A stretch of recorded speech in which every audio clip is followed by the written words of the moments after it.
Assalamualaikum warahmatullahi wabarakatuh. Alhamdulillahi wa kafa. Wassalatu wassalamu ala rasulillahil mustafa wa ala alihi wa sahbihi wa man wafa. Amma ba'd. Faya ibadallah, usi nafsi wa iyyakum bitaqwallahi faqad fazal muttaqun. Fala tamutunna illa wa antum muslimun. Faqala ta'ala: Ya ayyuhalladzina amanu taqullaha haqqa tuqatih wa la tamutunna illa wa antum muslimun. Saudara-saudariku dan pemirsa Khair TV dimanapun Anda berada, alhamdulillah kembali kita diberikan kesempatan oleh Allah Subhanahu wa taala untuk menjalani lembaran kehidupan kita sampai dengan maghrib ini, dan telah kita isi dengan menunaikan salat maghrib berjamaah beserta amalan-amalan sunnahnya. Kita senantiasa bermohon pada Allah Subhanahu wa taala semoga seluruh aktivitas kita, terkhusus salat yang telah kita tunaikan, diterima oleh Allah Subhanahu wa taala sebagai penerimaan terbaik. Dalam memulai kajian di pekan ini, saya ingin menyampaikan dua hal penting sebelum kita melanjutkan kajian kita dengan topik yang telah kita urai dan kita sistematikakan sampai dengan saat ini. Pertama adalah pesan Nabi sallallahu alaihi wasallam dalam hadis riwayat Al-Bukhari nomor hadis 181 dari sahabat Abu Dzar Al-Ghifari, nama aslinya Jundub bin Junada, kemudian beliau berasal dari Ghifar, dikenal dengan Al-Ghifari. Beliau menyampaikan pesan hadis dari Nabi sallallahu alaihi wasallam yang menyampaikan kebiasaan Nabi yang berdoa saat akan tidur dan bangun dari tidur. Setiap kali beliau bangun dari tidur, kata Abu Dzar Al-Ghifari, beliau selalu bermohon pada Allah Subhanahu wa taala dengan doa yang umumnya kita hafal bersama. Alhamdulillahilladzi ahyana ba'dama amatana wa ilaihin nusyur. Kita sanggup menghafalkannya dan mudah melafadzkannya di lisan, tapi tidak setiap orang yang melafadzkan doa ini di lisan bisa menyampaikan keagungan maknanya sampai pada kedalaman jiwanya. Kalimat ini bukan sekedar kalimat yang mudah dilafadzkan, tapi ada komitmen yang kuat untuk dibangun.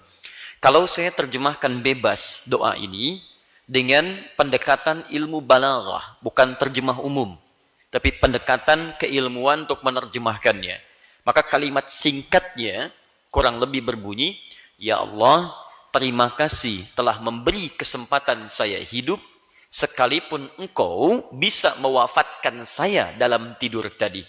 Saya berjanji, ya Allah, hari ini saya akan menjadi bekal, mencari bekal lebih baik untuk persiapan kembali kepadamu. Ingat baik-baik, setiap kali Anda bangun tidur dan mengucapkan doa ini, Anda membangun dua komitmen di hadapan Allah Subhanahu wa taala. Pertama, Anda katakan, saya akan jadi lebih baik. Kedua, Anda katakan, saya mungkin kembali hari ini kepadamu, ya Allah. Saya tidak tahu kapan saya wafat. Saya akan cari bekal lebih baik, sehingga saat saya pulang, saya diterima dengan baik. Perhatikan dua komitmen ini. Komitmen pertama, Anda janji lebih baik daripada sebelumnya. Komitmen kedua, Anda bersiap sekiranya diwafatkan di hari itu. Siapa di antara kita yang tahu kapan wafat dan meninggal menghadap Allah Subhanahu wa taala? Tidakkah Anda berpikir satu saat akan kembali pada Allah? Walau bahkan malam ini kita kembali. Maka dari itu saat Anda punya komitmen, kapan saja Anda pulang Anda siap, maka yang pertama mesti Anda bangun, persiapkan bekal Anda untuk pulang. Anda mau mudik urusan dunia saja, saat Ramadan itu di akhir-akhir jumpa dengan Anda, mendekat kepada Idul Fitri, berapa banyak bekal yang Anda kumpulkan untuk mudik? Kalau hanya menengok keluarga saja, mendekat kepada kampung halaman dunia yang sementara, bisa berlebih bekal Anda siapkan, bahkan bertaruh nyawa Anda di jalanan.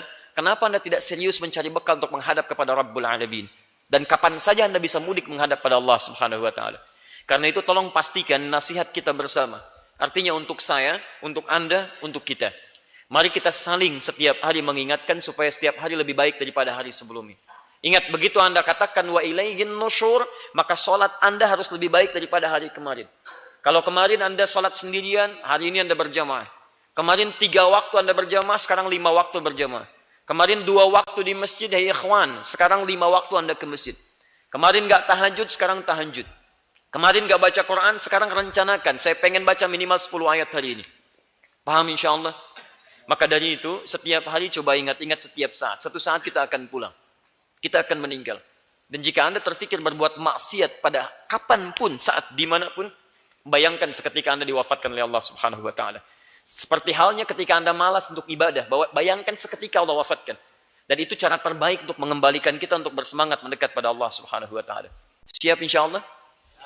Baik, ini pertama. Kedua, terkadang Allah bentangkan di hadapan kita banyak peluang untuk menjadi lahan ibadah untuk mengumpulkan pahala kita.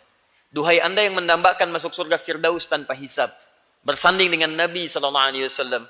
Maka seringkali Allah tampilkan amalan-amalan untuk menghadirkan percepatan cita-cita itu bisa Anda raih. Di antaranya, mohon maaf, bisa ada amalan-amalan harian yang berbeda dengan orang pada umumnya.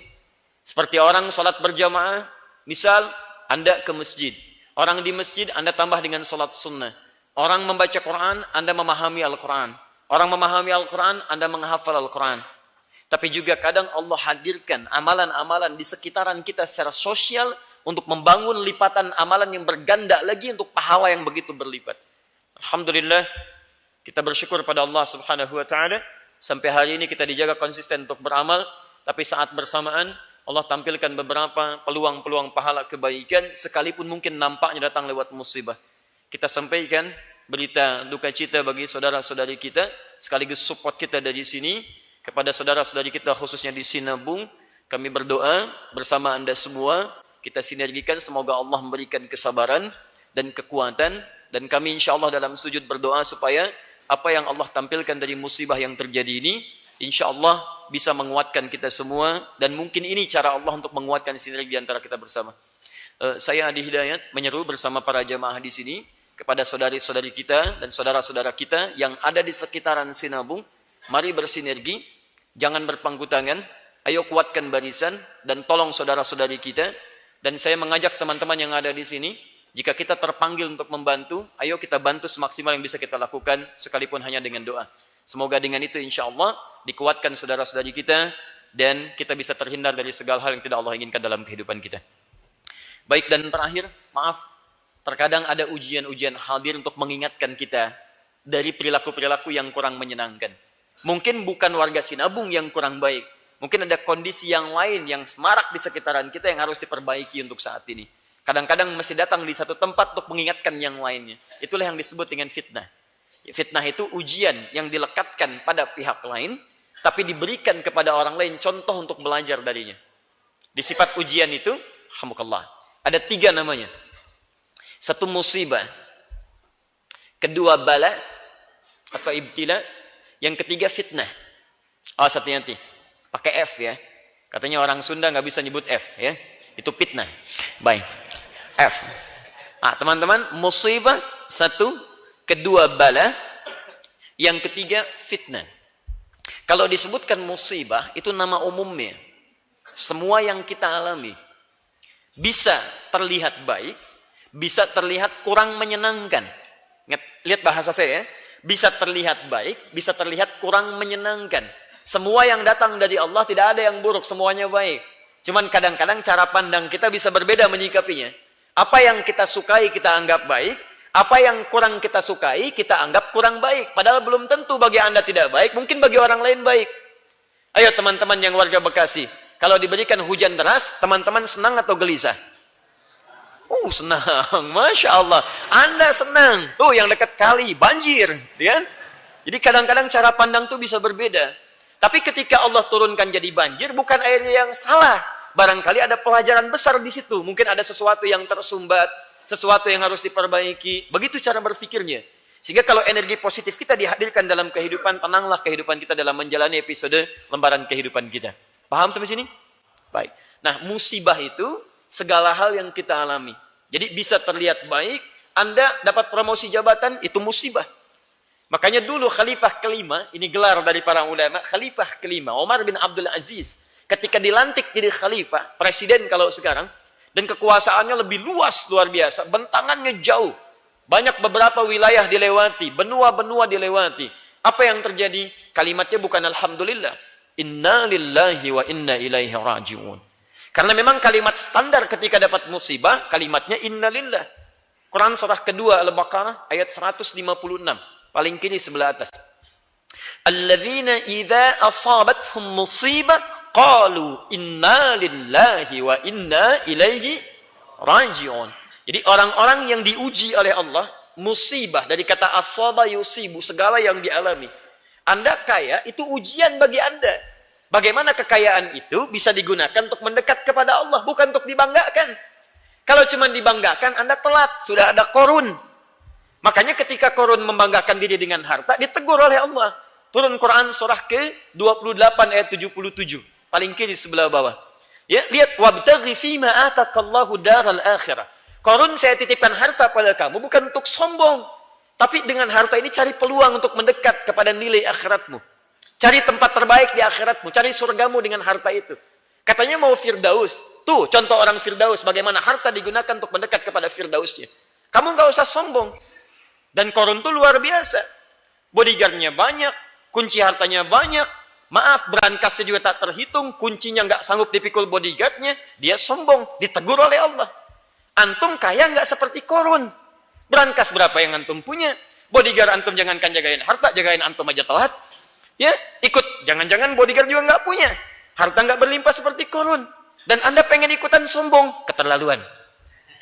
Jadi telat. Ya. Nah sekarang kembalikan.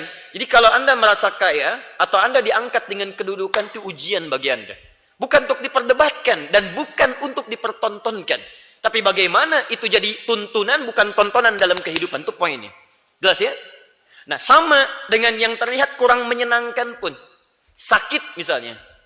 Sesuatu yang menyenangkan atau menggelisahkan. Halo? Siapa yang kalau sakit senang boleh angkat tangan? Hampir tidak ada. Biasanya orang sakit itu gelisah. Dan sakit pun musibah. Ingat, yang terlihat tidak menyenangkan, musibah. Yang terlihat menyenangkan, itu musibah. Bukankah dengan sakit bisa menghadirkan ampunan Allah? Coba cek, bukankah ketika sakit Anda dipaksa untuk menyebut nama Allah? Yang dulunya jarang istighfar, tiba-tiba istighfar, astagfirullah ya Allah, belum sembuh juga, astagfirullah. Waktu sehat kemana aja kamu? Bukankah dalam sakit Anda berzikir? Nah kalimat itu yang menggugurkan dosa. Jadi kalau sampai sakit belum bisa menyebut nama Allah, Anda perlu dikasih apa lagi supaya menyebut Allah? Jelas ya? Di dalam suasana yang tidak menyenangkan, bagi kita itu musibah, menyenangkan pun disebut dengan musibah. Nah kenapa orang cenderung mengaitkan kalimat musibah dengan konteks yang kurang menyenangkan? Karena umumnya orang lebih cepat ingat kepada Allah jika diberikan musibah dengan yang kurang menyenangkan. Kalau dikasih yang menyenangkan jarang ingat sama Allah. Tapi kalau dikasih dengan yang kurang menyenangkan, cepat ingatnya. Gajian meningkat, jarang ingat. Tapi begitu telat 3 hari, tahajud malamnya. Silahkan cek. Istrinya pun langsung dorong dengan baca Quran. Pak, udah keluar belum? Belum. Besok kita menghafal ya? Menghafal. Luar biasa. Apa kaitan menghafal Quran dengan gaji? Tapi itu umumnya demikian. Coba ketika ada yang meninggal dunia, apa yang diucapkan? Inna lillahi wa inna ilaihi raji'un. Padam lampu, apa yang diucapkan? Sama, inna lillahi wa inna ilaihi raji'un. Gak usah ngarang. Inna lillahi wa inna ilaihi raji'un. Jelas ya? Baik, jadi itu kalimat umum musibah. Saya melihat Anda pun sekarang itu musibah bagi saya. Baik ya? Boleh saya mengatakan inna lillahi wa inna ilaihi raji'un? Kembali, itu musibah umum. Nah, jika musibah ini mengenai seseorang secara langsung. Misal, saya yang diuji. Hari ini misalnya dapat ujian, baik menyenangkan atau tidak. Maka ujian yang langsung mengenai pada objeknya disebut dengan bala namanya. Balaun. Jelas ya? Jangan diulang 2 kali ya. Bala sekali. Jelas?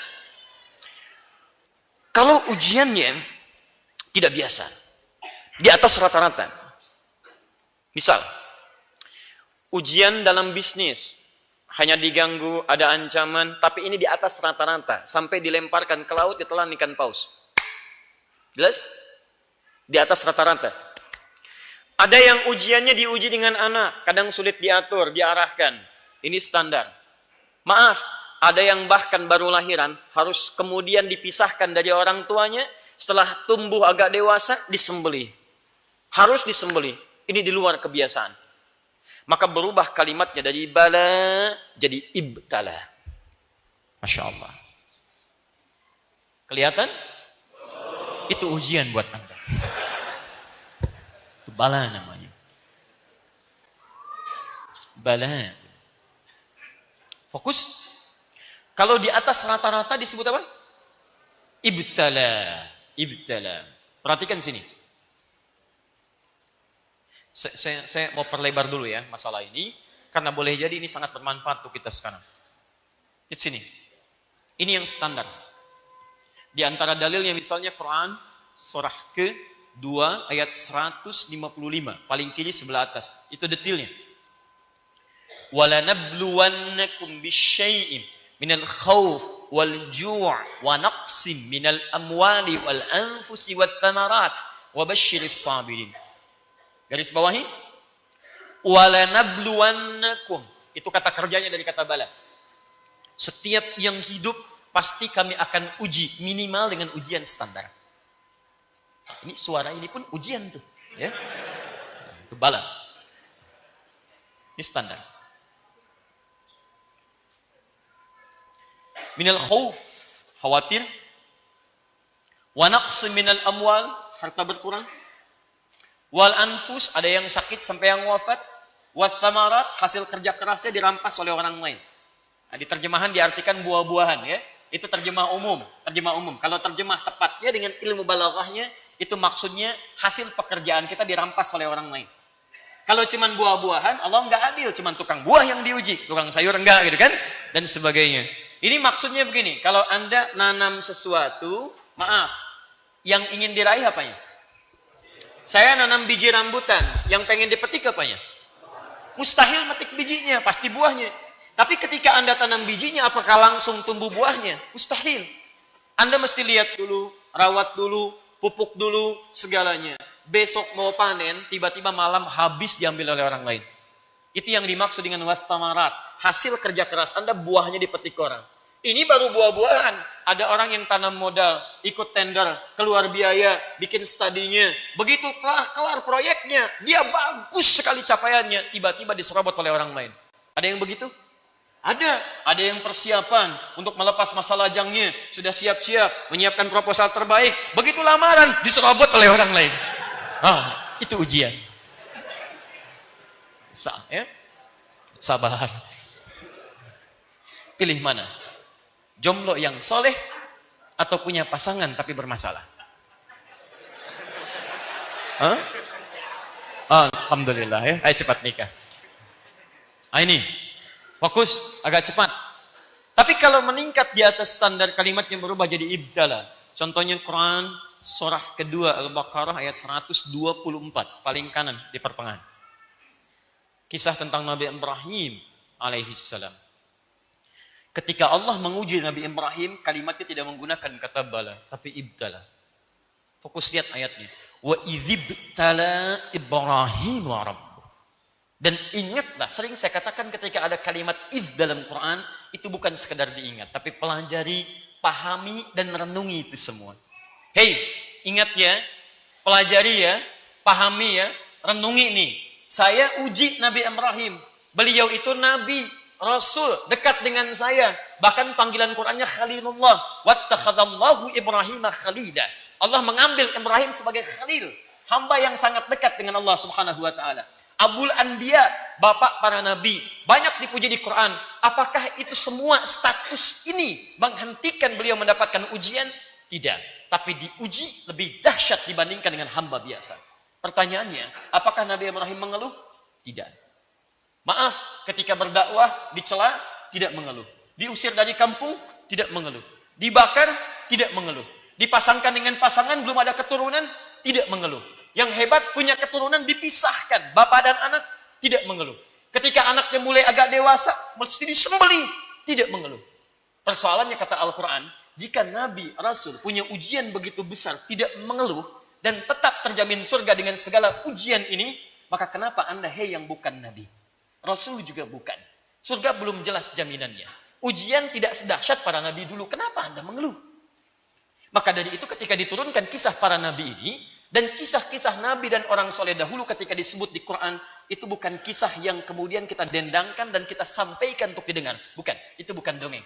Tapi hebatnya, semua kisah itu ditampilkan untuk memberi pesan. Semua persoalan ini akan terjadi di masa depan dengan keadaan yang berbeda.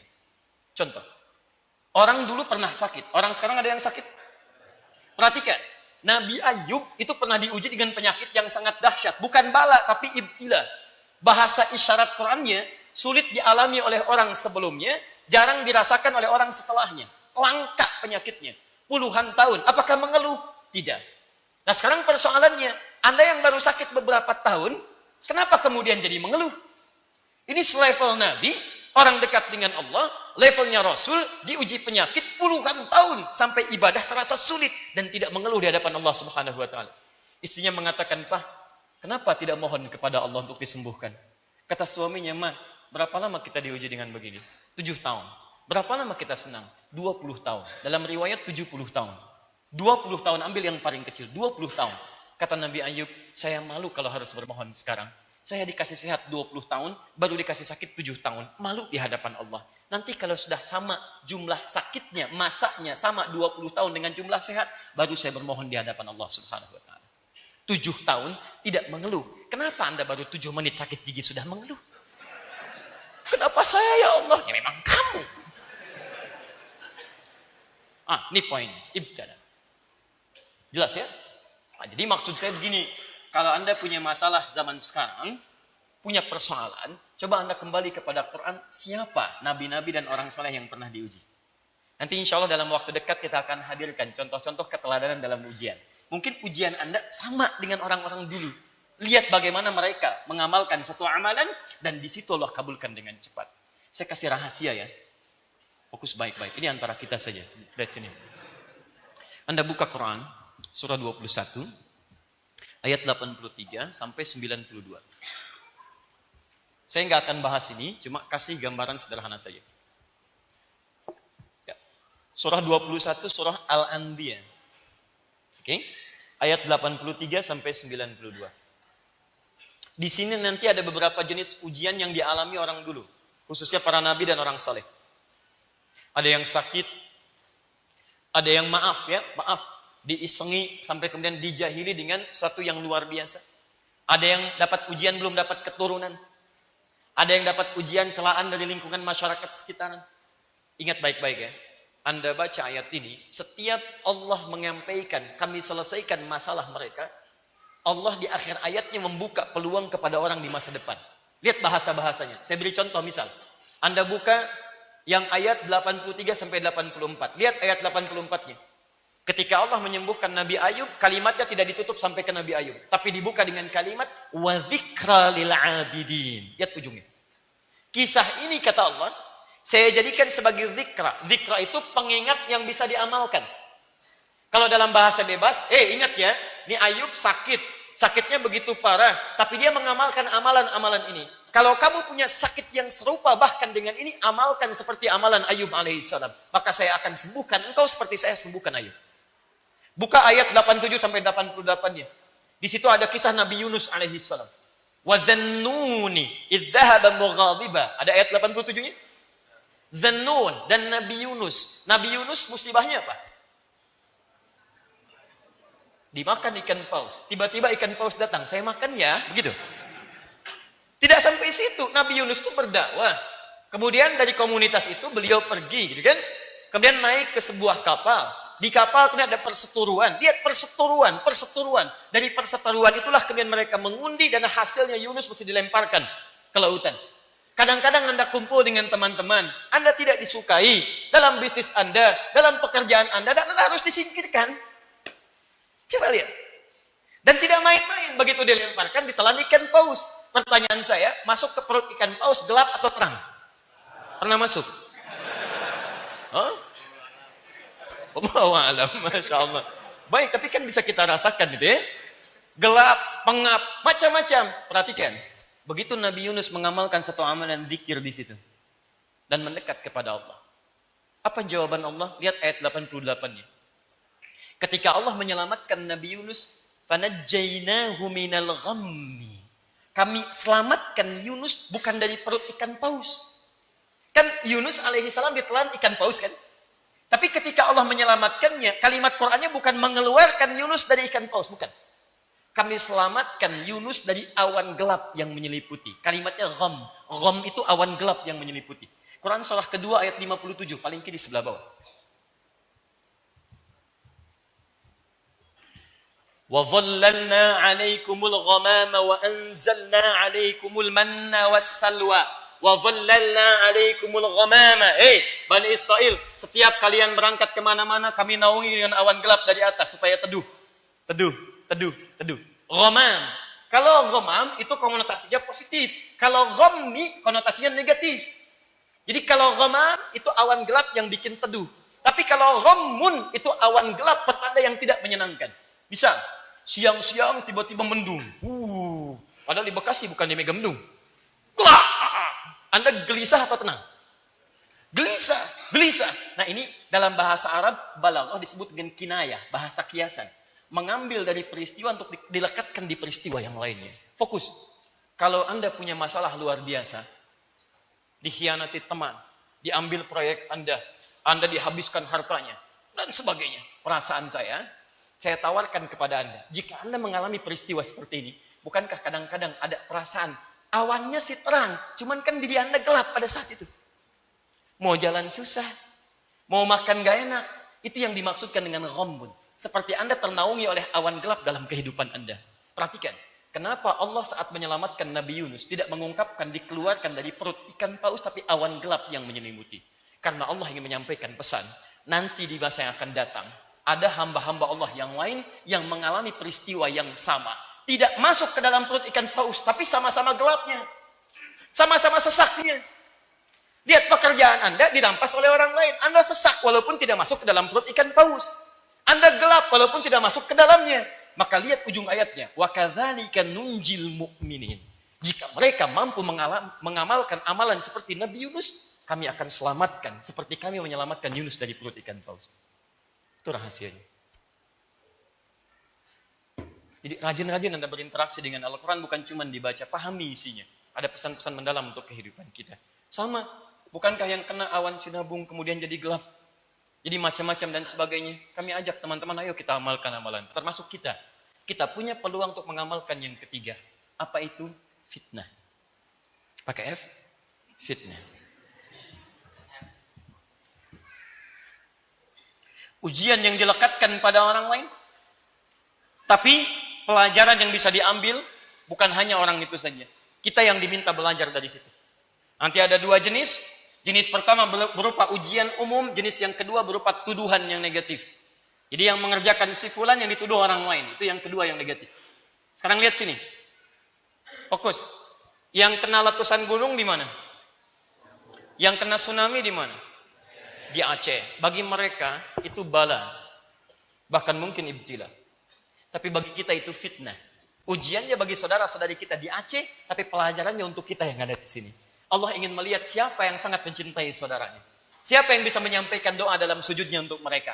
Siapa yang bisa menginfakkan hartanya untuk membantu mereka. Siapa yang bisa datang ke sana untuk memperbaiki rumah mereka. Memperbaiki mental mereka. Datang sebagai bagian dari saudaranya. Bagi mereka bala, bagi kita fitnah di situ. Paham? Nah, jadi dari sini, saya ingin gabungkan ketiga bagian ini. Dan setiap hari kita mesti belajar. Posisi kita sedang berada dalam fitnah, sedang berada dalam bala, dan sudah pasti tidak akan mengelak dari musibah dalam kehidupan. Nah, sekarang teman-teman sekalian, kalau sudah paham itu bukan materi kita. Itu baru muqaddimah untuk membuat kita lebih dekat dengan Allah Subhanahu wa taala. Nah, sekarang pelajaran kita teruskan pembahasan tentang buku Muslim Zaman Now, hafal Quran dalam 30 hari pada bagian yang ketiga. Saya mau tanya dulu, pembahasan ini musibah, bala atau fitnah? Ayo. Bukan Allah alam, 3 pilihan tadi. Khair insyaallah ya. Khair insyaallah. Bismillah. Halaman 14, paling kiri sebelah bawah. Baik.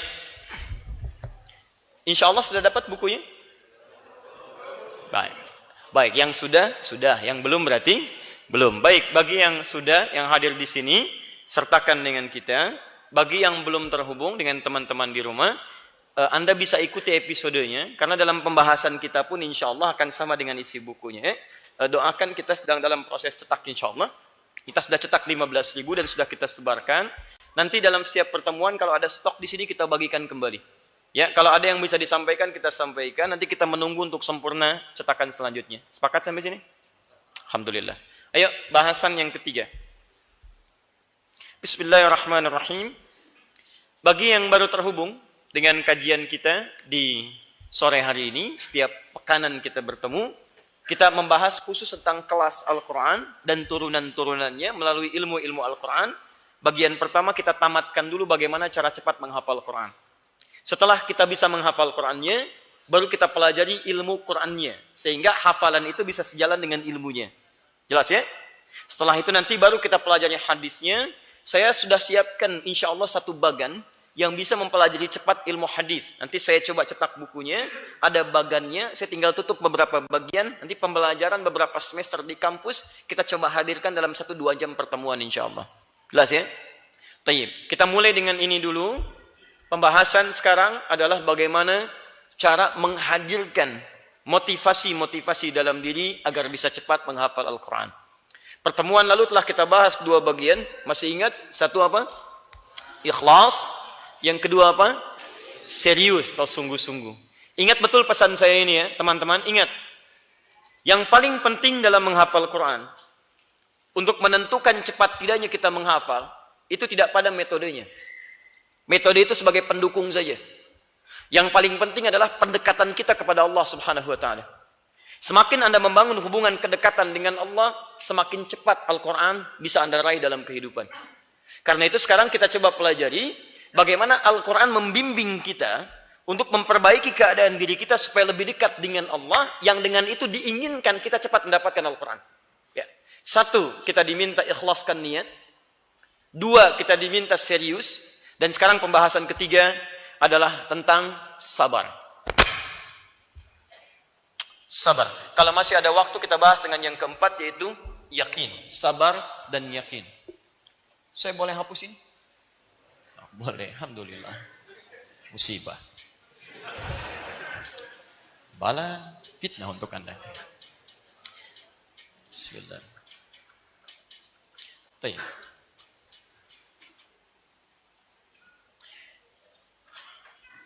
Sabar.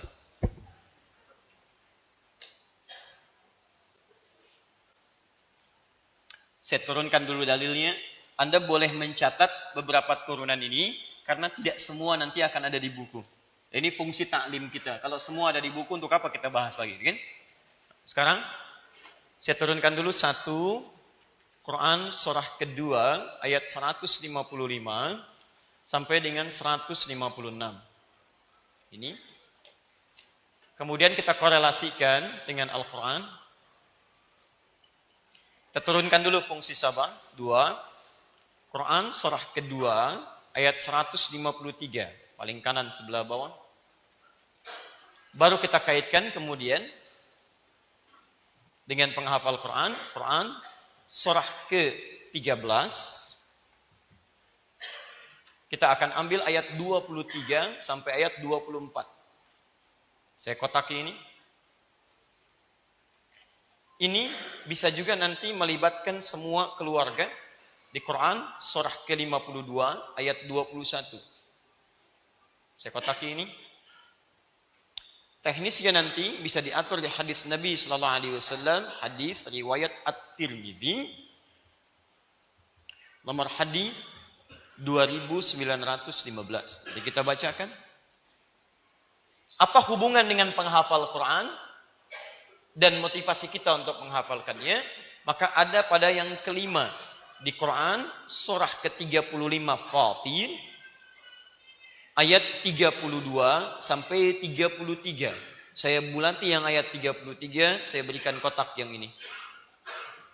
Dari semua korelasi ini lahirlah kemudian tema kita tentang sabar dalam menghafal Al-Quran. Tahan sampai sini, kita mulai penjelasannya pelan-pelan. Bismillah.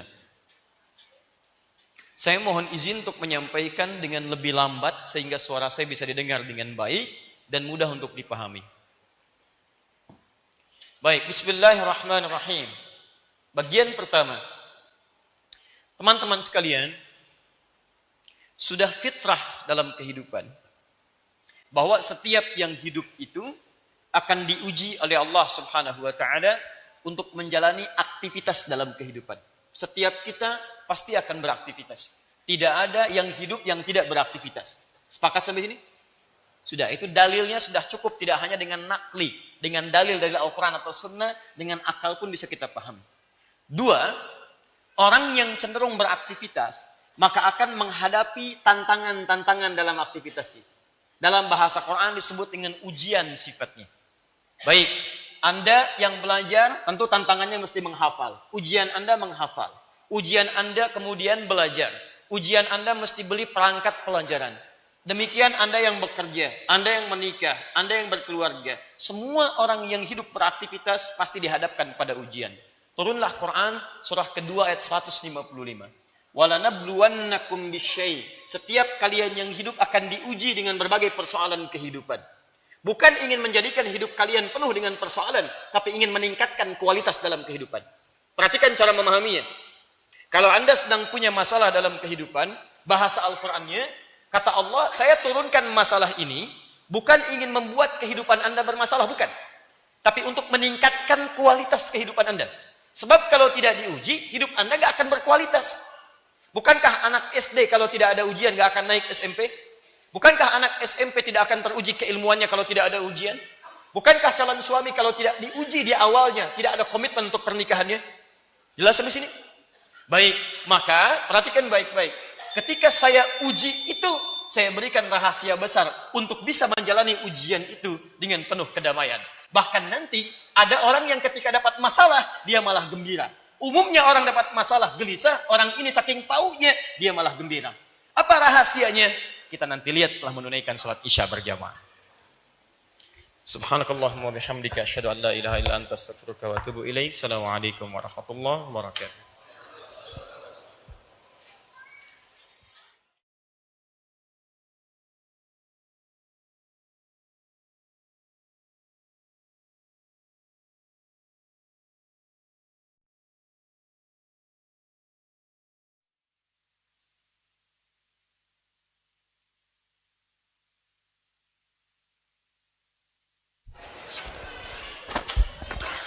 Bismillah. Assalamualaikum warahmatullahi wabarakatuh. Alhamdulillah. Wassalatu wassalamu ala rasulillah wa ala alihi wa sahbihi wa man wala wa ba'd. Fa ya ibadallah, usi nafsi wa iyyakum bi taqwallahi faqad fazal muttaqun. Fala tamutunna illa wa antum muslimun. Alhamdulillah teman-teman sekalian dan pemirsa Akhir TV dimanapun Anda berada, kita atau kami di sini telah menunaikan salat Isya berjamaah beserta amalan sunnahnya, dan kita semua bermohon pada Allah Subhanahu wa taala semoga salat dan terkhusus doa-doa kita diterima dan diijabah oleh Allah Subhanahu wa taala. Kami mengingatkan kepada pemirsa dimanapun Anda berada untuk senantiasa memperbanyak doa kita, terkhusus bagi saudara-saudari kita yang memang betul-betul membutuhkan doa.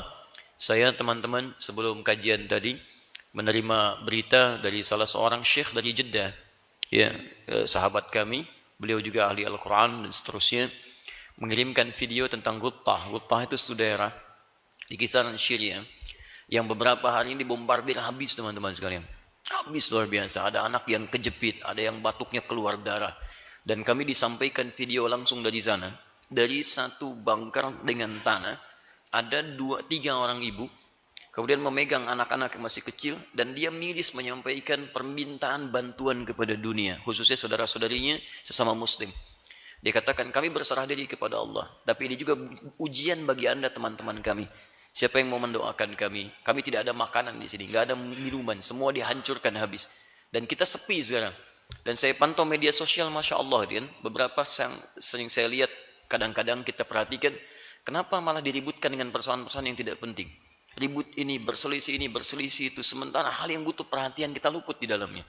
Maka saya ingin mengajak pada kita semua, mari kita sudahi hal yang tidak penting dalam kehidupan. Ribut masalah ini itu, lupa bahwa anak-anak kita di Sinabung, saudara-saudari kita butuh perhatian. Siapa yang mengirimkan bantuan ke sana? Yang di Asmat butuh bantuan. Beberapa tempat di Indonesia butuh bantuan. Sampai mungkin kita lupa mendoakan yang di Palestina dan sebagainya. Karena itu saya sarankan, yuk kita buang segala hal yang tidak penting, kita hadirkan yang penting-penting, dan damailah kehidupan kita di situ. Minimal saat tidur kita beristirahat dengan tenang. Baik, kita lanjutkan kemudian bahasan kita Masih dalam sesi Al-Quran Sunnah Solution dalam pembahasan buku Muslim Zaman Now menghafal Quran dalam 30 hari. Pembahasan yang ketiga tentang sabar saya teruskan. Perhatikan konsepnya. Mohon izin kalau pembahasan ini saya coba agak rampingkan dengan cepat supaya mudah kita ambil kesimpulan untuk kita amalkan. Baik teman-teman sekalian, tadi kita simpulkan bahwa pertama, fitrah dalam kehidupan, pasti setiap manusia yang hidup menjalani aktivitas. Sudah pasti. Dua, setiap aktivitas akan berhadapan dengan tantangan. Yang kadang diistilahkan dengan ujian untuk meningkatkan mutu kehidupan dan kualitas hidup kita. Kemudian, ada cara dalam Al-Quran supaya saat menghadapi tantangan ujian kehidupan itu, dimanapun adanya, kita bisa menghadapinya dengan penuh rasa riang dan gembira. Bukan tenang lagi, tapi gembira. Gembira. Jadi ada orang yang punya masalah, malah gembira. Kaidah standar kehidupan dunianya, punya masalah itu gelisah. Tapi yang ini beda. Punya masalah, tapi gembira. Siapa dia? Perhatikan ujung ayatnya, di ayat 155, surah yang kedua Al-Baqarah. Paling kiri sebelah atas. Perhatikan. وَبَشِّرِ الصَّابِرِينَ وَبَشِّرِ الصَّابِرِينَ. Berikan kabar gembira, berikan kabar gembira pada orang-orang yang sabar. Masya Allah. Fokus teman-teman. Perhatikan sini.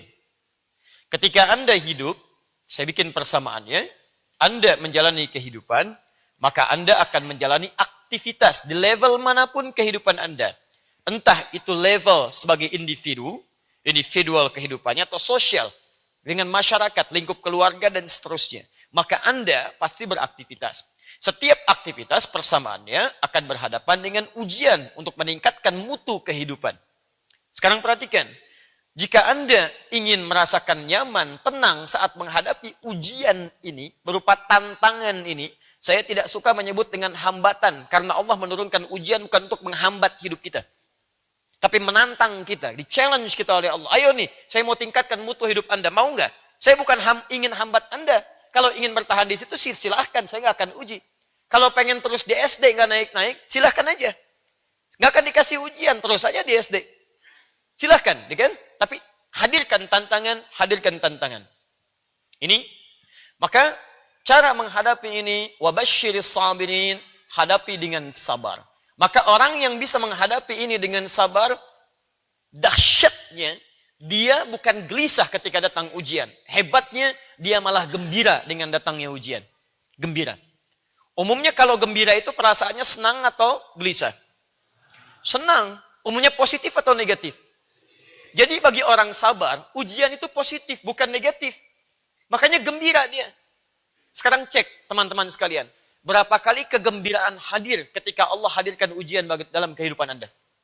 Pernah nggak punya perasaan gembira ketika sandal Anda hilang di masjid? Pernah nggak punya perasaan gembira ketika gaji Anda telat misalnya 3 hari? Pernah nggak ibu punya perasaan gembira ketika uang belanja tertahan 1 pekan? Bisa? Ada nggak perasaan itu?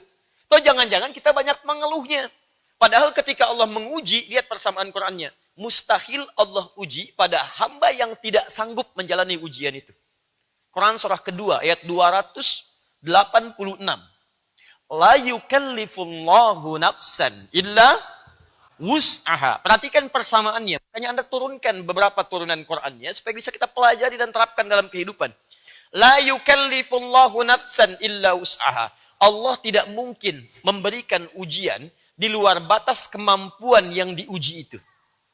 Jadi kalau Anda diberikan ujian oleh Allah, itu artinya Anda mampu mengatasinya. Karena Allah tidak akan mungkin menurunkan ujian pada yang tidak mampu.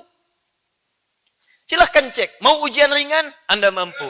Alhamdulillah. Anda ujian berat, pasti mampu. Sangat berat, Anda mampu. Jadi kalau Anda mendapatkan ujian sampai malam ini, misal Anda punya masalahnya berat, luar biasa. Itu tandanya, cuman Anda yang mampu di sini. Yang lain tidak mampu. Makanya yang lain tidak diuji, cuman Anda. Tidak diberikan pada Adi Hidayat, tidak diberikan pada si fulan, tapi pada Anda. Karena Anda yang dianggap mampu. Allah yakin dengan Anda. Kenapa Anda tidak yakin dengan diri sendiri? Makanya ketika seseorang dipercaya oleh Allah, dia akan bahagia. Anda dipercaya oleh ustaz saja, gembiranya luar biasa. Kenapa Anda tidak gembira ketika dipercaya oleh Allah Subhanahu wa Ta'ala? Kita nggak usah mengeluh. Ya Allah kok saya? Why me? Why not? Kata Allah. Kenapa tidak? Ya? Jelas ya? Ini konsepnya teman-teman sekalian. Di sekarang kalau dapat ujian bahagia atau tidak? Luar biasa. Alhamdulillah. Alhamdulillah ya. Jangan mengeluh yang di luar. Kalau suasana dinginnya beda dengan yang di dalam. Ya kan? Tapi belum selesai bahasan kita. Jangan mengeluh kalau ada persoalan. Cari solusinya. Bagaimana caranya bisa bahagia? Karena tidak setiap orang yang diuji bisa bahagia. Rumusnya, jadi orang sabar. Nah sekarang, saya mau turunkan dulu sebelum bahas tentang sabar. Karena ini belum dijelaskan seperti apa kita harus sabar. Ustadz, saya sabar Ustadz. Sabar. Tapi menangis gitu. Tapi tidak terlihat karena kebahagiaan dalam dirinya. Ya, sabar pas, sabar. Sabar, saya sabar. Oh, Masya Allah. Sabar, tapi merusak benda. Sabar, tapi membanting pintu. Sabar, tapi mecahin piring. Itu bukan sabar. Kita nanti turunkan beberapa penjelasan apa yang dimaksud dengan sabar di sini. Tapi saya simpan dulu penjelasan ini. Saya pengen turunkan dulu begini. Sekarang lihat baik-baik. Allah turunkan dulu keterangan pada kita. Kenapa Anda mesti sabar? Menjalani aktivitas ini. Apa manfaat dari sabar? Apa keutamaannya? Nanti kita kaitkan dengan Al-Quran. Baru kita bahas di akhir bagaimana cara sabar itu. Perhatikan baik-baik. Ketika Anda sabar, dalam menghadapi tantangan kehidupan, teman-teman sekalian, maka ternyata disebutkan oleh Al-Quran, kenapa orang sabar ini begitu gembira? Karena dia tahu sabar itu bisa mendekatkan seseorang dengan Allah Subhanahu wa Ta'ala. Buka Quran surah kedua Al-Baqarah ayat 153. Paling kanan sebelah bawah. Ya ayyuhalladzina amanu ista'inu bis sabri was salah. Innallaha ma'as sabirin. Perhatikan baik-baik. Kalau Anda kembalikan ke sini, wabasyiris sabirin, as-sabirin. Berikan kabar gembira pada orang-orang sabar, as-sabirin. Di ayat ini, innallaha ma'as sabirin. Sungguh Allah bersama orang-orang sabar. Ma'a di sini ma'iyah, dekat artinya. Allah dekat dengan orang-orang sabar. Dekat dengan Allah. Masya Allah. Maaf. Sini. Seorang pimpinan mau dekat dengan atasan? Mau. Seorang ibu mau dekat dengan anaknya? Mau. Baik. Mohon maaf. Jamaah umumnya ingin dekat dengan panutannya, dengan ustadznya, kiainya, habibnya, dan sebagainya. Pertanyaan saya, jika dunia saja dikejar dengan kedekatannya, siapa yang tidak ingin dekat dengan Allah Subhanahu wa Ta'ala? Saya tanya pada Anda, boleh angkat tangan. Siapa yang tidak ingin dekat dengan Allah? Boleh angkat tangannya. Dan saya suruh pulang. Karena mustahil Anda datang ke sini kecuali Anda ingin mendekat kepada Allah. Itu yang membuat Anda hadir di sini. Saya tidak pernah mengundang Anda karena saya umum tidak kenal Anda. Dan siapa Adi Hidayat di sini? Tidak, ini rumah Allah, bukan rumah Adi Hidayat. Siapa yang bisa meringankan langkah Anda sehingga Anda bisa menepikan aktivitas di malam hari ini? Anda bisa memilih untuk istirahat. Anda bisa memilih untuk refreshing. Kenapa Anda tinggalkan itu semua? Kalau bukan untuk mendekati Allah, mustahil ringan langkah Anda untuk ke sini. Sekarang perhatikan baik-baik. Jadi ketika Allah berikan ujian pada kita, dan diminta kita untuk sabar, ternyata Masya Allah, hadiah utama yang pertama adalah, hadiah utamanya, sabar ini ternyata akan mendekatkan Anda dengan Allah Subhanahu wa Ta'ala. Jadi ketika Allah turunkan ujian kepada Anda, sebetulnya bukan ingin membuat Anda bermasalah, tapi akan mendekatkan Anda kepada Allah Subhanahu wa Ta'ala. Hei yang mau dekat, sini. Saya berikan ya, dengan itu dekat dengan saya. Dengan itu dekat dengan saya. Paham sampai sini? Kalau setiap orang diuji paham bahwa dengan ujian dia bisa lebih dekat dengan Allah, saya kira mustahil ada orang-orang yang menolak ujian itu. Mau dekat dengan Allah? Saya buat persamaan. Dekat dengan Allah sama dengan senang ujian. Ujian sama dengan masalah. Orang yang senang ingin dekat dengan Allah berarti dia senang dengan masalah. Pertanyaan saya, siapa yang ingin punya masalah? Boleh angkat tangan?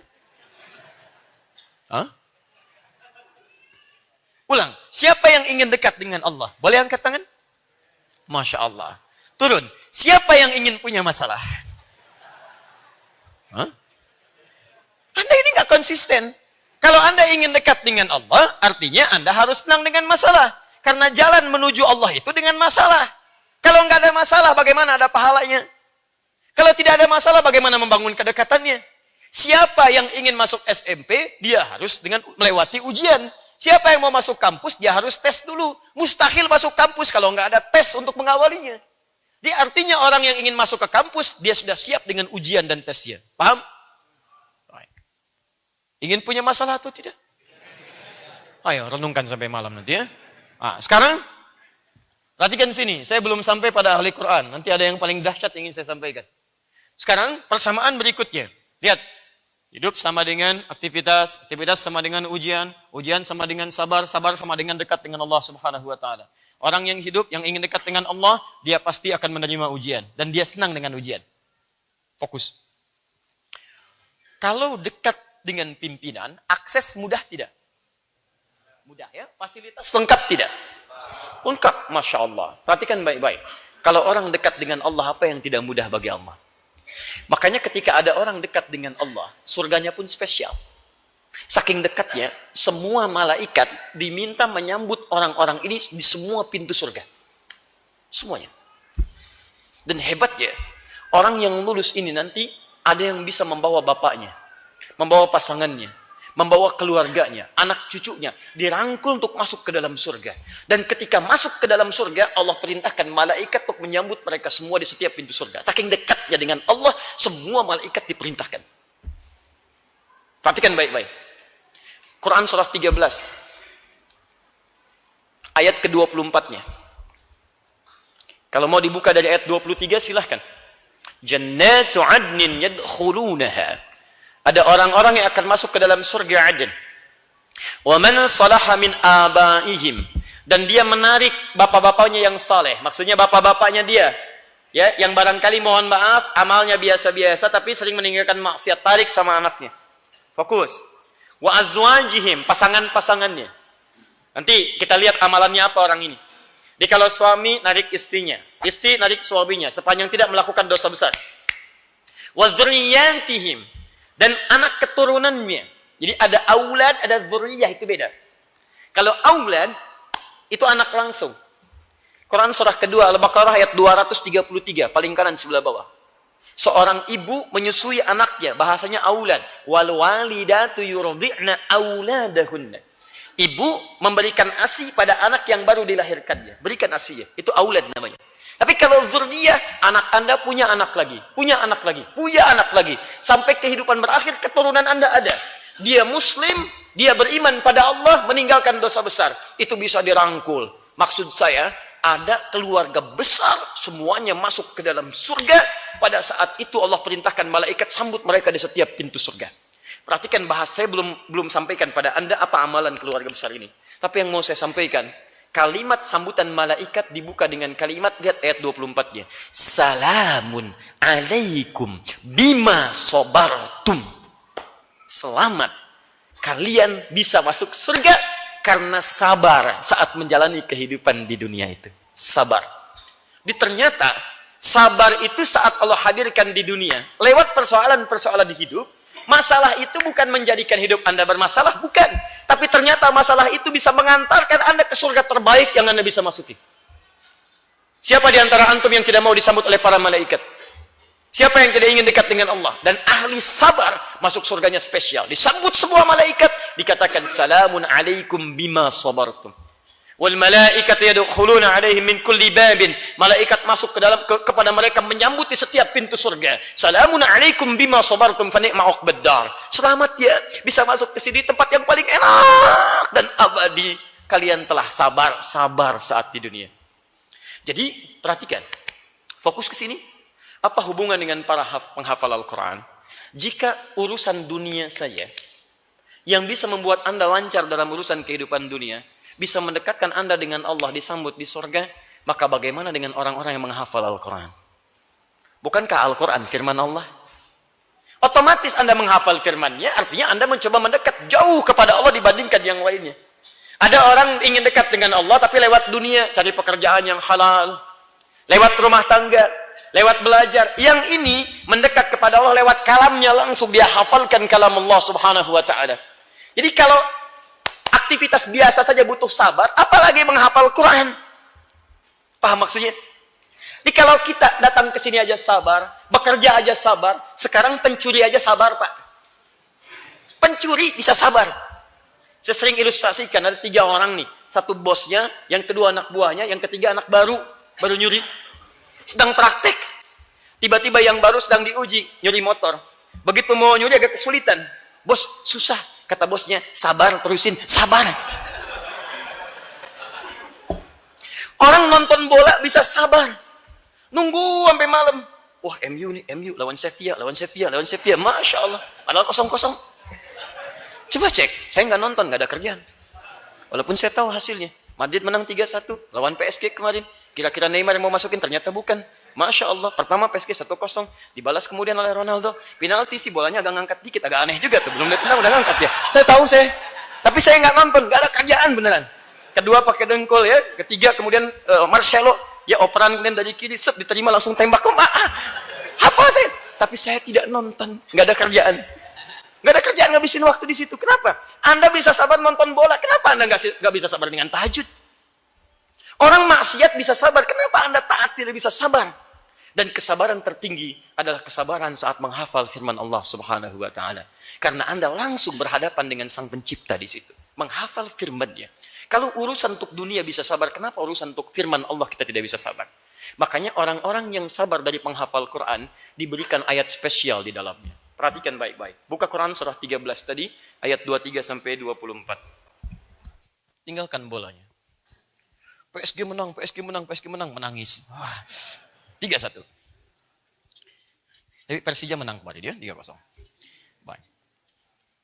Alhamdulillah. Persija itu mana ya? Jakarta ya? Jakarta. Alhamdulillah. Gubernurnya siapa? Alhamdulillah. Halo? Sudah di sini. Sini sudah. Di sana ada Real Madrid, di sini ada Real Masjid.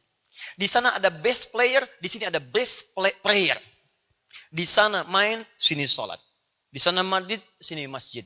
Kita ada tawaran. Siapa yang mau mendekat kepada Allah Subhanahu wa taala? Sekarang perhatikan.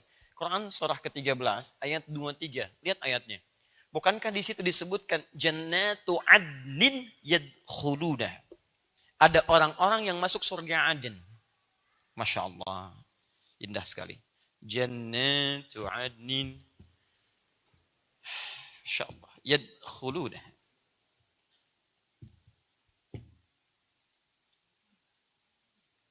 Dah? Sekarang buka Quran. Surah ke-35 Fatir. Ayat 32 sampai 33. Anda lihat ayat 33-nya yang saya bulat ini. Sebelah kiri paling atas. Ini.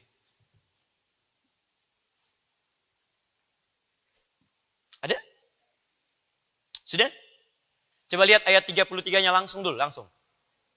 Di ayat Quran surah 13 ayat 23 disebut jannatu adnin yadkhulunaha. Di Quran surah 35 Fatir ayat 33 kalimat yang sama jannatu adnin yadkhulunaha. Ada? Perhatikan, kalimatnya sama persis, Jadi kalau kita ingin turunkan kalimatnya di Quran surah 13 ayat 23 Allah menyampaikan ada keluarga besar yang masuk ke dalam surga disambut oleh para malaikat. Surganya surga Aden dan indah sekali. Siapa di antara keluarga besar itu? Ditafsirkan di Quran surah 35 ayat 33. Jannatu adnin yadkhulunaha yuhallawna fiha min asawir. Ada orang-orang yang masuk surga Aden sekeluarga besar, tapi bukan kalangan biasa. Bukan kalangan biasa. Karena keluarga besar ini akan dipimpin oleh orang-orang yang dihiasi dengan perhiasan yang luar biasa. Yuhallawna fiha min asawir. Masya Allah. Maaf teman-teman. Dia menggunakan gelang-gelang yang sangat indah. Bahkan kemudian terpancar seperti mutiara. Walibasuhum fiha harir. Pakaiannya sutra begitu gemilang. Ditafsirkanlah kemudian di At-Tirmidzi nomor hadis 2915. Siapa orang ini? Ternyata ahli Al-Quran. Yang saat di dunia dia sabar menghafal Al-Quran. Dia begitu sabar. Allahu Akbar. Di akhirat nanti orang ini bisa membawa keluarganya untuk masuk ke dalam surga. Perhatikan cara masuknya. Begitu dia mau masuk surga, kemudian difirmankan kepadanya. Qurannya bicara, Allahumma halli. Ya Allah, mohon hiasi. Dari ayat tadi, yuhallawna fiya, kata Qurannya Allahumma halli. Ya Allah, hiasi penghafal Quran, bedakan dengan yang bukan penghafal. Fayulbasu ilaihi tajul karamah. Maka dipakaikan di kepalanya mahkota kehormatan. Saat dipakaikan itu dipanggil kedua orang tuanya. Kembali ke Quran surah 13 ayat 23. Wa man salaha min abaihim. Bapak ibunya yang soleh dipanggil. yang tidak bermaksiat, yang tidak melakukan dosa besar. Sepanjang dia ada iman dalam dirinya. Perhatikan, fadilah penghafal Quran dengan izin Allah, Quran memberikan syafaat pada dirinya. Dipanggil orang tuanya, diperintahkan untuk diberikan mahkota berbeda, anaknya penghafal Quran diminta memakaikan mahkota itu di kepala kedua orang tuanya. Kata Nabi, cahayanya lebih terang dibandingkan dengan cahaya mentari yang masuk ke dalam rumah kita. Perhatikan, ada anak penghafal Quran. Dan hafalnya luar biasa. Begitu di akhirat sebelum masuk surga dipanggil. Berikan mahkota di kepalanya, panggil orang tuanya. Setelah itu, hei, pakaikan mahkota ini di kepala kedua orang tuamu. Orang tua mana yang tak bangga pada saat itu diumumkan di semua makhluk alam semesta. Pertanyaan saya, apa yang sudah Anda siapkan untuk pertemuan di hari nanti? Makanya wajar, saya tuh sering kali merenung. Mungkin ini rahasianya ya Allah. Anak-anak Palestina, kemudian mereka cepat kembali kepadamu. Wafat, anak-anak Syria. Karena mungkin dari kecil dia sudah jadi ahli Quran. Hafal Quran, rata-rata 30 juz.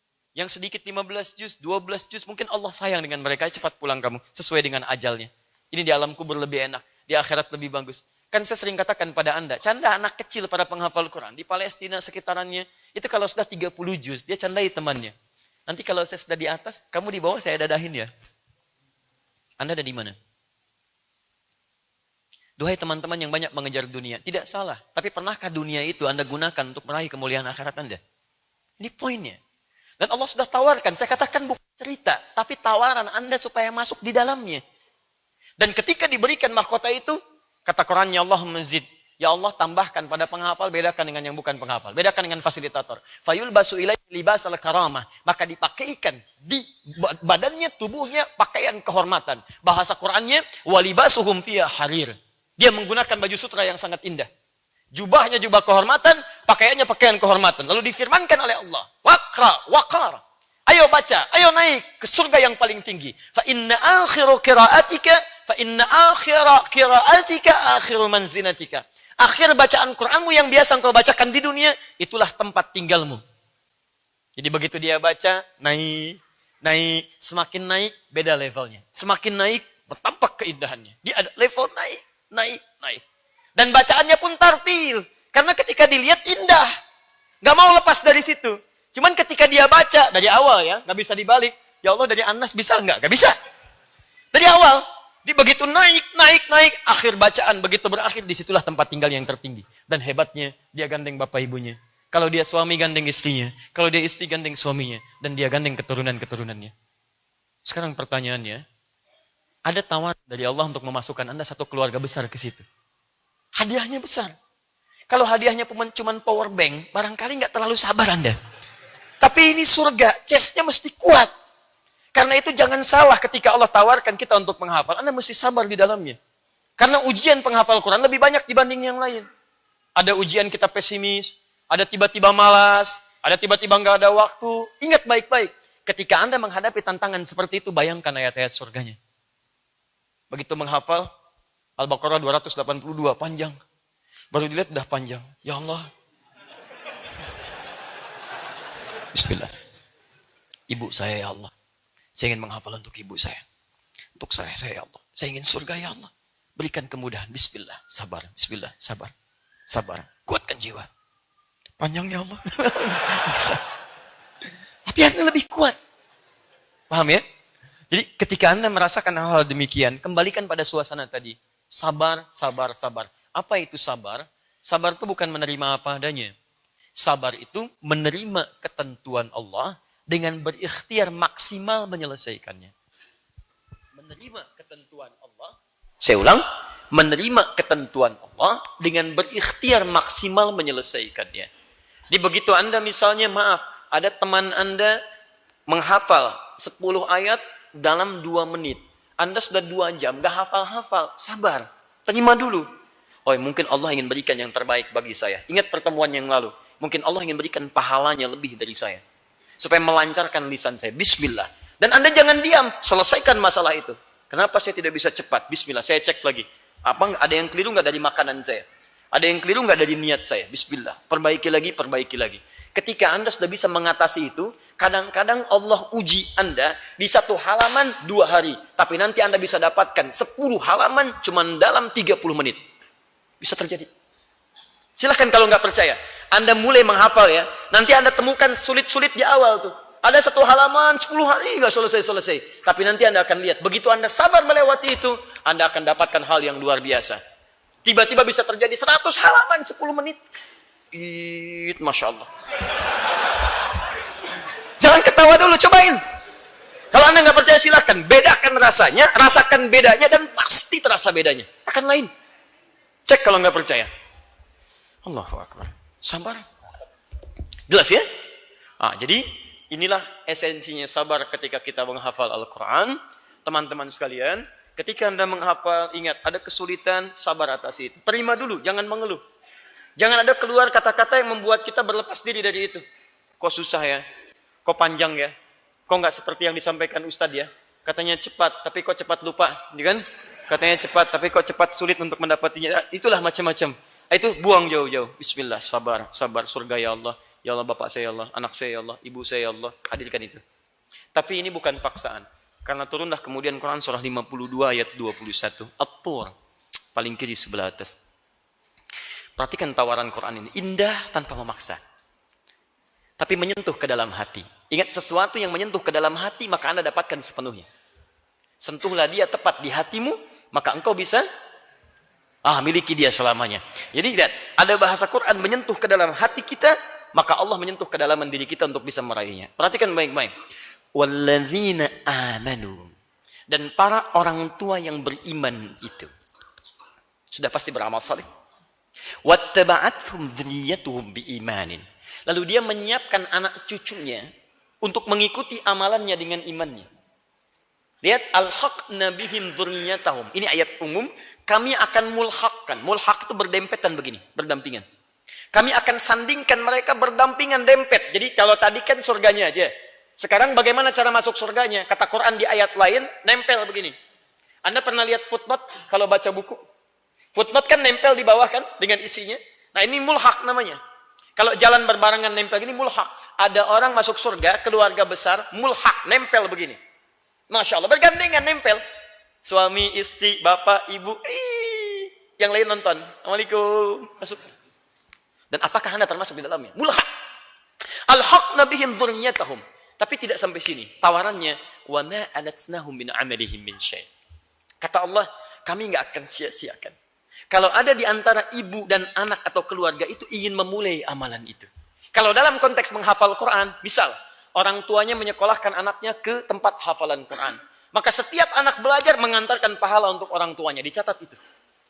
Sambil orang tuanya menghafal, anak menghafal, orang tua menghafal. Apa yang sekedar kesanggupan kita? Kesanggupan kita itu yang kita maksimalkan. Atau sebaliknya, ada orang tua untuk anak, ada anak untuk orang tua. Misal, orang tua telah meninggal dunia. Ada bekal yang diberikan. Maka dia berusaha menghafalkannya sambil berdoa, ya Allah, muliakan ayah ibu saya, ya Allah. Saya berusaha menghafal Quran, ya Allah, untuk memuliakan ayah dan ibu saya dengan izin-Mu, ya Rabb. Engkau yang firmankan dalam Quran, kalau penghafal Quran bisa menggandeng bapak ibunya. Maka saya berusaha untuk menghafal, untuk menggandeng ayah saya, ya Rabb. Saya nggak bisa menggandengnya dalam kehidupan dunia. Setidaknya beri saya kesempatan menggandengnya di akhirat nanti. Coba. Kita bisa lakukan itu. Ya, kullu mri'in bima kasaba rahin. Tapi saya nggak maksa, kata Allah. Setiap orang akan tergadai dengan usahanya. Kalau Anda ingin abaikan pesan ini, silahkan terserah Anda. Tapi satu saat Anda akan rasakan bagaimana pedihnya perpisahan yang abadi. Tapi kalau Anda ingin kerjakan itu, ini kesempatannya. Karena kalau sudah wafat di hadapan Allah, sudah nggak ada kesempatan untuk kembali. Karena itu saya ingin mengajak pada kita semua, mari kita bersabar untuk memulai membuka lembaran hidup kita. Setidaknya mulai jalani hidup kita dengan lebih baik daripada sebelumnya. Ayo, alhamdulillah. Walaupun satu ayat, bismillah. Daripada tidak sama sekali. Dan di situ dicatat ikhtiar kita di hadapan Allah Subhanahu wa taala. Sudah ada, alhamdulillah, nas yang qat'i bahwa Nabi Nuh selevel Nabi berpisah dengan anaknya. Nabi Lut berpisah dengan istrinya. Itu ditampilkan pada kita bukan untuk menjadi dongeng dan kisah yang ditontonkan, tapi jadi tuntunan supaya kita tidak menciptakan suasana itu lagi di masa depan kita. Itu pilihan bagi kita. Karena itu saya mengajak, ayo perbaiki diri kita. Ayo kita dekatkan diri kita dengan Allah Subhanahu wa taala dan mudah-mudahan Allah berikan taufik kepada kita semuanya insyaallah. Itu gambaran pertemuan hari ini. Jadi saya cukupkan dulu supaya kita bisa mudah mencernanya dan ada banyak hal yang mesti kita bincangkan kemudian. Mohon izin menyampaikan beberapa pengumuman. Pertama, saya mohon maaf barangkali untuk pertanyaan ini belum bisa saya jawab sekarang karena waktu kita agak terbatas untuk hari ini. Yang kedua, ini saya ingin fokus Anda di dalamnya. Kita berusaha untuk menebarkan nilai-nilai kebaikan yang sekiranya mampu memperbaiki diri kita di hadapan Allah Subhanahu wa taala. Karena itu program yang kita canangkan berusaha mendekatkan diri pada Al-Quran dan Sunnah, yuk kita maksimalkan. Kami berikhtiar mencetak buku, ada juga mushaf. Insya Allah mushaf At-Taisir untuk bulan depan akan dicetak lagi 5.000 eksemplar. Mudah-mudahan nanti bisa kita bagikan kembali. Buku ini juga akan dicetak yang untuk wakaf lagi sekitar berapa ya? 1.000-2.000 eksemplar insya Allah. Ada tambahan lagi. Tapi nanti insya Allah bagi teman-teman dan kita semua yang ingin memilikinya, tinggal nanti terhubung saja. Nanti sistemnya silahkan dilihat saja bagaimana teknis yang bisa didapatkan. Tapi kalau ada untuk jatah wakaf yang hadir setiap pekan, kita akan coba buka untuk bagikan apa yang kita punya supaya menyebar kebaikannya. Bagi yang belum dapat, tidak usah ribut berdiskusi. Termasuk teman-teman yang di media sosial, tidak usah banyak diperdebatkan. Anda bisa tunggu sejenak atau terhubung dengan materi kita di setiap pekan. Karena buku ini akan dibahas dalam setiap pekan pertemuan kita. Jelas? 2, fokus baik-baik. Mulai yang akan datang, kalau sekarang saya baru berikan PR, saya ingat insya Allah, saya tidak lupa dengan PR. Anda kan dapat PR kan? Satu halaman An-Naba. Jangan kira saya lupa, saya ingat insya Allah. Baik, jelas ya? Bola saja saya ingat, PR apa lagi gitu kan? Tapi saya nggak nonton bola, nggak ada kerjaan. Balikan lagi, Anda punya hafalan kan? 30 ayat masih ingat? Baik, nggak apa-apa, saya berikan waktu untuk pekan depan saya cek. Ya? Di pas awal saya masuk, kita langsung Quran, itu teknisnya. Ingat ya? Satu halaman ayat 1 sampai 30. Suratnya apa? An-Naba. Ingat An-Naba, Naba bukan Nas. Ingat, bukan Nas. An-Naba, An-Naba. Ingat ya? Baik. Berapa ayat? Ingat 30 ayat. Bukan cuman ayatnya. Karena saya telah terangkan pada Anda mulai dari posisinya, mulai dari macam-macamnya. Di saat saya buka sesi kita malam Jumat ini, saya akan buka langsung dengan Al-Quran. Teman-teman, ayat 10, ayat 15, ayat 5, posisi mana? Surat kesekian. Siap insya Allah? Ya. Semangat ya? Siap sabar insya Allah? Ya. Yakin? Yakin? Baik. Nah, nanti mulai yang akan datang, sesi yang terakhirnya, saya akan jelaskan, jadi dibagi 2. Ini bagian awal, ini bagian akhir. Ya, bagian akhirnya kita mulai dari juz 30 dulu. Di sebelum habis kajian, saya berikan cara cepat untuk menghafalkannya. Jelas ya? Tapi ingat baik-baik ini. Karena saya masih manusia. Anda juga manusia. Dan sampai kiamat pun saya tetap manusia. Dan sifat manusia disebut dengan insan. Dari kata nisyan, artinya lupa. Dan lupa itu bersanding dengan salah. Karena itu di Quran, nisyan dari kata nasya. Salah, khata, akhta. Quran surah 2 ayat 286. Rabbana la tu'akhidna in nasina au. Karena saya masih manusia yang mungkin lupa dan salah, pasti akan didapati di buku ini beberapa kekurangan-kekurangan. Sambil kita belajar, sambil kita evaluasi. Terutama yang ini nanti, karena ini nanti sistem komputernya mungkin agak beda dengan yang dipercetakan. Karena itu Anda akan temukan mungkin ada lompatan atau ada kekurangan yang salah, itu nggak ada masalah.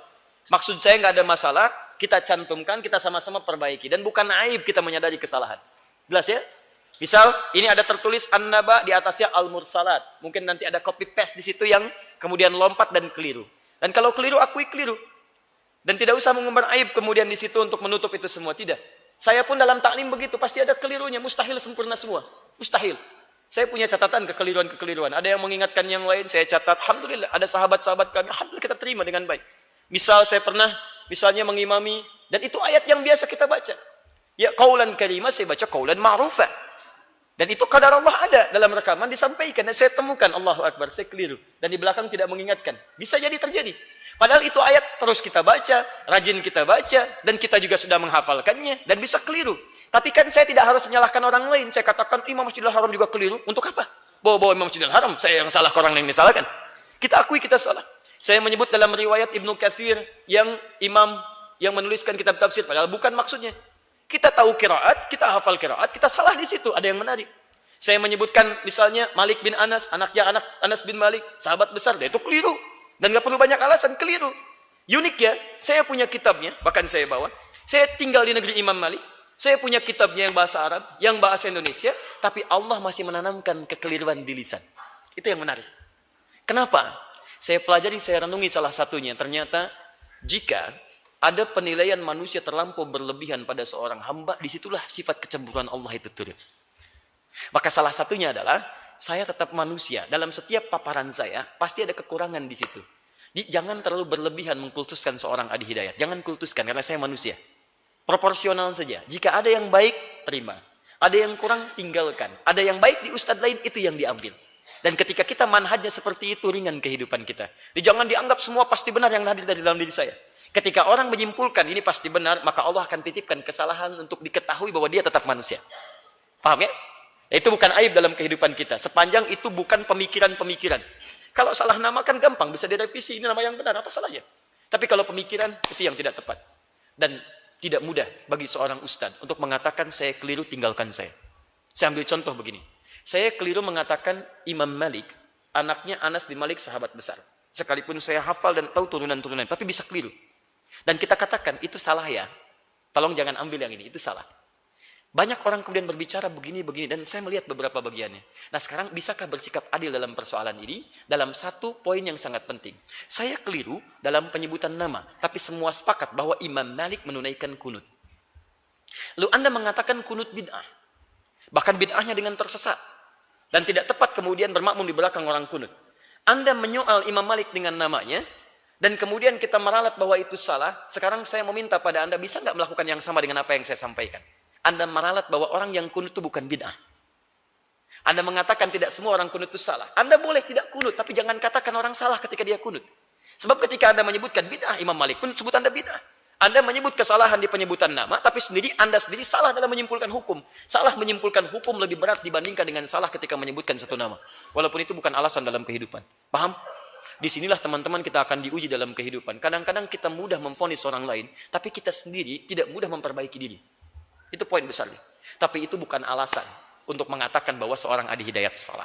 Jadi, kalau Anda menemukan kesalahan pada diri saya, cepat sampaikan. Lalu saya perbaiki, saya lihat. Kalau memang keliru, saya akan katakan, ini keliru ya, tolong tinggalkan ini.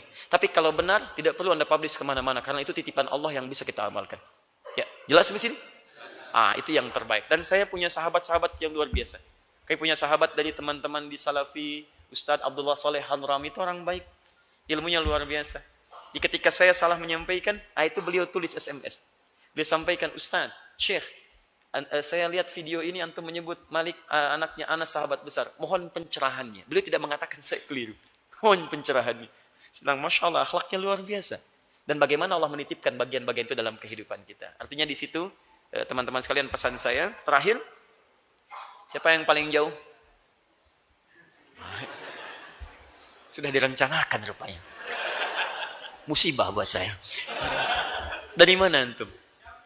Jambi, Masya Allah. Lebih jauh daripada antum. Saya antum. Kalah antum di sini, Mas. Jayapura. Antum dari Jayapura langsung ke sini atau tinggal di sini, lahir di Jayapura? Lahir besar di Jayapura. Tinggal di mana? Di Jayapura juga, Masya Allah. Kapan sampai di sini? Boleh ke depan? Hari Selasa. Boleh berdiri? Nggak apa-apa. Nggak ada yang peduli pada antum. Yang penting antum maju dulu. Peduli dalam artian, ya suka sama antum lah. Gitu. Kecuali kami semua insya Allah. Jazakumullah khair. Boleh sini? Berikan mic-nya. Jazakumullah khair. Teman-teman, kita kedatangan tamu dari Jayapura. Alhamdulillah. Nama Akhil Karim? Nama saya Abdullah. Abdullah, Masya Allah. Ni'mal abdu Abdullah. Kata Nabi, nama terbaik itu adalah Abdullah. Tapi belum selesai. Ma yakumul lail. Kalau dia senang sholat malam. Itu akhirnya. Kenapa berubah dia? Baik, Abdullah, Masya Allah. Jazakallah khair. Langsung dari Jayapura. Kapan ke sini? Hari Selasa. Apa tujuannya ke sini? Belanja. Terus... Oh, belanja. Gini. Suka lah. Pulang Di sana pasar lagi sepi, jadi baik. Alhamdulillah saya berdoa sini. Alhamdulillah. Jadi mampir ke sini ya. Juga. Dari tadi saya putar ke Masjid Al Ihsan yang sebelah. Baik, itu cabang. Keliling salah. Masya Allah. Alhamdulillah. Alhamdulillah. Sebetulnya bukan salah, tapi itu bagian untuk mengenal banyaknya masjid di sekitar kita. Begitu cara berpikirnya. Baik, jazakumullah. Antum dari Papua dengan siapa? Sendirian, Masya Allah. Terbang ke sini? Ya, bisa terbang, luar biasa. Biasa. Naik pesawat lah. Oh, naik pesawat. Baik, Alhamdulillah. Dari pesawat di landing di mana? Di Bandara Soekarno. Soekarno-Hatta, Masya Allah. Terus jalan ke sini. Jalan luar biasa. Tidur. Ya, baik. Ya, baik. Dari secara simbolis untuk dari teman kita Papua, masih banyak bagasinya? Mas. Itu bukan jebakan ya, ada kata itu. Baik.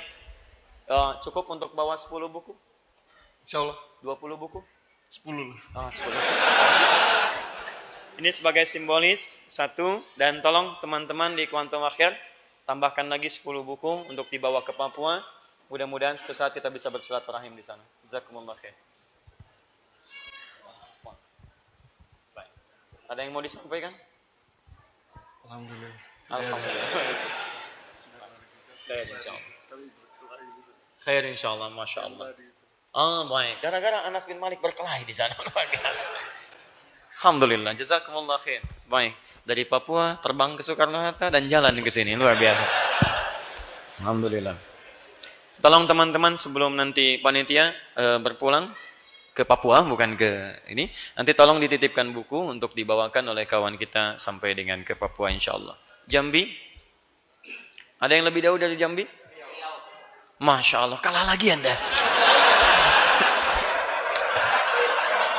Luar biasa. Mohon maaf Pak ya.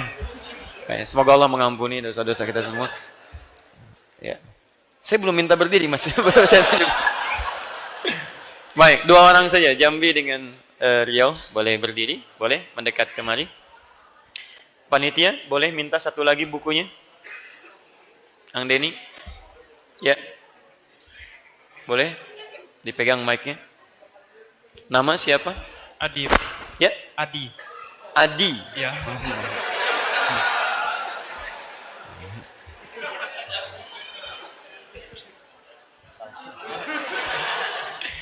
Mas Adi, kapan datang ke sini? Antum dari mana? Coba sini. Masya Allah ada 4. Baik. Mas Adi, jazakallah. Kapan sampai sini? Saya merantau, Pak. Oh, merantau. Ya. Masya Allah. Baik. Jadi tinggalnya di mana? Di Grogol. Di Grogol. Sudah lama di Grogol? 6 bulan. 6 bulan. Jadi orang Riau, KTP Riau tinggal di Grogol ya. Sama Mas dengan yang kemarin. Dari mana? Surabaya. Apakah Surabaya? Bukan, tinggal di Bekasi, lahir di Surabaya ya. Ini buat antum.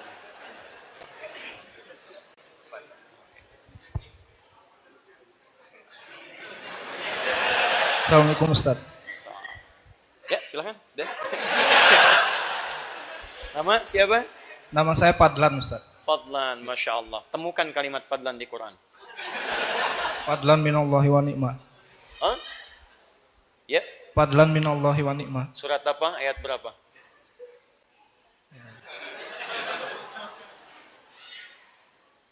Fadlan minallahi wa ridwana. Quran surah ke 48 ayat 29. Yabtaguna fadlan minallahi wa ridwana. Baik. Mas Fadlan sama siapa ke sini? Saya sama teman Ustaz. Sama? Teman. Teman. Ada temannya?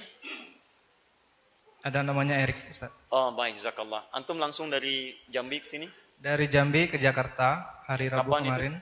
Rabu. Ya. Kemarin Rabu, baik. Kemudian Hari Rabu. rencananya mau kemana setelah ini? Habis dari sini ke bandara langsung Ustaz. Langsung Masya pulang ke Allah. Jambi. Dari sini langsung ke bandara. Ada pesawatnya berapa? Pesawatnya subuh Ustaz. Jam setengah 6. Tayyib. Siapa Mas Denny? Tolong catat untuk beliau tiketnya kita ganti ya.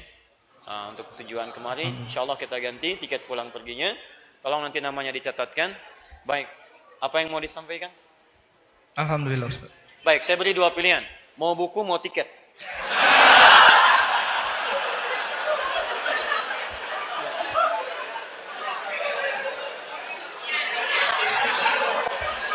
Dia istihoroh dulu ya. Ayo, buku apa tiket? Saya berserah kepada Allah saja Ustaz. Itu yang paling susah. Baik, ini buat Anda. Ini buat teman Anda. Jazakallahu khair. Dan nanti tolong dicatat teman-teman akhir, tiketnya kita ganti insyaallah ya. Baik. Gogol tadi? Jazakallahu khair. Nah ya? Baik, alhamdulillah. Akhwat, tidak usah maju. Akhwat yang paling jauh siapa? Dari mana? Oh baik, tidak ada yang paling jauh ya, berarti dekat-dekat sini. Tidak usah angkat tangan, cukup titipkan saja di panitia. Setelah kajian, kita lihat berapa, 2 orang barangkali yang kita nanti berikan hadiah 2 buku ini untuk yang paling jauh insya Allah dari akhwat. Ya, teman-teman, itu yang bisa kami sampaikan dalam pertemuan malam hari ini. Dan terakhir, saya ingatkan, baik-baik. Anda yang sudah daftar di kelas Solusi Quran, Solas Kehidupan Al-Quran, mohon ingat betul, masukkan sesuai dengan pekerjaan Anda atau profesi Anda, dan itu akan berakhir di akhir bulan ini. Jadi akhir bulan kami kemudian rekap keseluruhannya, kami petakan kelasnya, dan insya Allah akan dimulai di pertengahan Maret atau nanti di awal April. Untuk kelas itu akan ada konfirmasi dari Quantum Akhir. Maaf, tadi ada yang jauh, akhwat. Satu lagi. 1 orang saja. Oh, dari belakang. Baik, 1 dengan 1, mohon dititipkan nanti panitia. 1 di sebelah sini, 1 di sebelah belakang. Nanti kami akan titipkan. Mas Hanif, coba ke sini. Bukan buku, Anda ke sini. Antum sini. Boleh diangkat lagi tangannya? 1 itu ya. 1 lagi di belakang, buat wudu. Ya. Ini orangnya ya, Bu ya. Kalau tidak dapat berarti ini yang bermasalah. Ya, ini saya sudah sampaikan 2 ini. Baik, jelas? Ini teman-teman, ini Mas Hanif. Yang kalau Anda cari jadwal, ini orangnya. Jadi kalau misalnya ada undangan, telat dan sebagainya, ini penyebabnya. Ya, saya cuma menerima saja. Ya. Mohon maaf, akhwat, ini akan menikah nanti setelah Idul Fitri insyaAllah. Ya. Jazakumullah khair. Sudah, bocor rahasianya. Terima kasih Mas Hanif. Subhanakallahumma bihamdika asyhadu an la ilaha illa anta astaghfiruka wa atubu ilaik. Wa akhiru da'wana alhamdulillahi rabbil alamin. Allahu minkum. Assalamualaikum warahmatullahi wabarakatuh.